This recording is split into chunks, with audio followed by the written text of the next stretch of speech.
Il y a des gens qui aspirent secrètement à vouloir contrarier ou même contredire le plan de Dieu dans votre vie. Dans nos familles, il en existe. Normalement, tu dois être content. Le bonheur de mon frère, c'est mon bonheur. Le bonheur de ta soeur, c'est ton bonheur. Mais malheureusement, il se trouve que dans nos familles, ton bonheur n'est pas le bonheur de ta soeur. Elle ne voit pas ça comme ça. Au lieu que ta soeur célèbre ton bonheur, au lieu que ton frère célèbre ton élévation, au lieu que ta famille célèbre ton succès, c'est eux-mêmes, ils viennent te détruire en sorcellerie. C'est eux-mêmes, ils viennent bousiller ta vie, bousiller ton travail, bousiller tes biens, bousiller tes affaires, bousiller ton commerce. À cause de quoi, toi, la petite sœur, on va venir te doter et puis te marier légalement devant elle, la grande sœur. Pourquoi c'est lui le petit là qui va avoir cette position? Lui aussi, il veut le même trône que toi tu veux. Lui aussi, il veut la même gloire que tu veux. Il veut la même grandeur que tu veux. Oh, Dieu n'a pas regardé ton âge pour te choisir dans ta famille. Dieu n'a pas regardé ta taille pour te choisir. Dieu n'a pas regardé ton niveau d'études pour t'appeler. Dieu n'a pas regardé tes diplômes pour te choisir. Dieu a regardé à son plan. Dieu a regardé à sa parole. Dieu a regardé à sa volonté. Dieu a regardé à ce qu'il veut faire. Dieu a choisi Moïse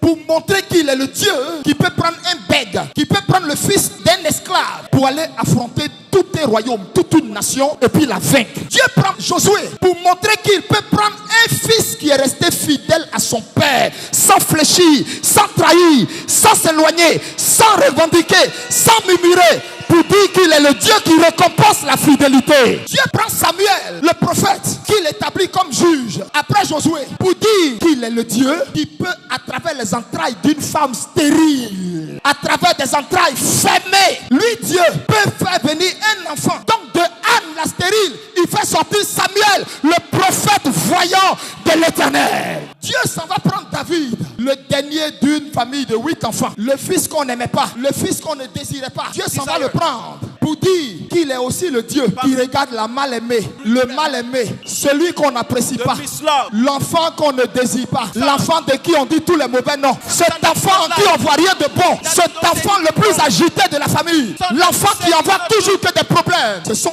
eux qui sont les David. Tout ce qui arrive à ta vie est stratégique. La venue de Goliath n'était pas en vain. Dieu a fait rentrer Goliath en jeu pour paralyser l'armée d'Israël, pour qu'ils n'aillent pas attaquer les Philistins, parce que Dieu se préparait à leur envoyer leur roi, celui qui allait être à la tête de l'armée et avec lequel ils allaient remporter toutes les victoires. Donc c'était à cause d'un seul que Dieu a changé le cours d'une guerre dans l'histoire du monde. À cause d'un seul, David, Dieu a changé les événements d'une famille. C'est Dieu qui permet ça pour te révéler maintenant. Dieu a choisi Salomon pour montrer qu'il est le Dieu multidimensionnel. Dieu voulait révéler à travers Salomon. Il est le Dieu qui donne la deuxième chance. La mère de Salomon était une femme qui avait commis l'adultère avec David. Dans la même femme qui a commis l'adultère dont Dieu a tué l'enfant, Dieu prend le deuxième qui sort et Dieu lui promet le trône. Il est allé enlever le futur roi dans les entrailles d'une femme qui avait péché, dans les entrailles d'une femme qui avait désobéi. C'est pourquoi n'ayez pas peur de vous repentir. La repentance